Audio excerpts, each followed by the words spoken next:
In today's video, I'm going to teach you how to perform a face swap using Nano. We'll do this inside Google Gemini's image creation tool, following a simple workflow that keeps things clear and controlled from start to finish. First, open Google Gemini in your browser. Once you're in, look for the Tools section. This is where Gemini keeps its creative utilities, including image generation. Click Tools, then choose Create Image. That takes you into the canvas where we'll set up the face swap. Before uploading anything, switch the generation mode from fast to thinking. You'll usually see fast selected by default. Click it, then choose thinking. This mode is a bit slower, but it's better for nuanced edits like face swaps because it tends to preserve details and blend edges more naturally.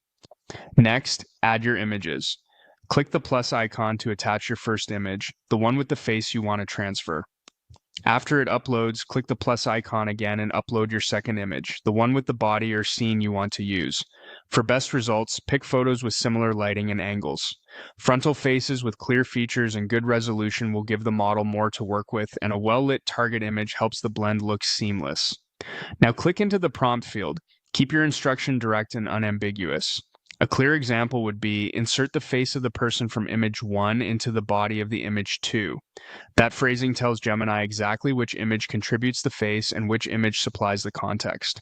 If the images have specific orientations, like profile versus frontal, mentioning that in your prompt can help, but don't overcomplicate it. Concise, specific language typically yields cleaner results. When your prompt looks good, click Submit. Give the system a moment to process. In thinking mode, it might take a bit longer, but that extra time usually pays off in better alignment, skin tone matching, and edge blending. Once the output appears, examine the eyes, hairline, and shadows. Those areas reveal whether the swap feels natural. A quick but important note: always use images you have the right to edit and get permission from anyone whose face you're using. Avoid misleading or harmful uses. Responsible, consent-based editing keeps your projects ethical and professional. That's the complete Nano face swap flow inside Gemini. Open the tool, switch to thinking, upload your 2 images, write a precise prompt, and submit. Follow these steps, choose quality source photos, and you'll get convincing results with minimal cleanup. Thanks for watching, and happy creating.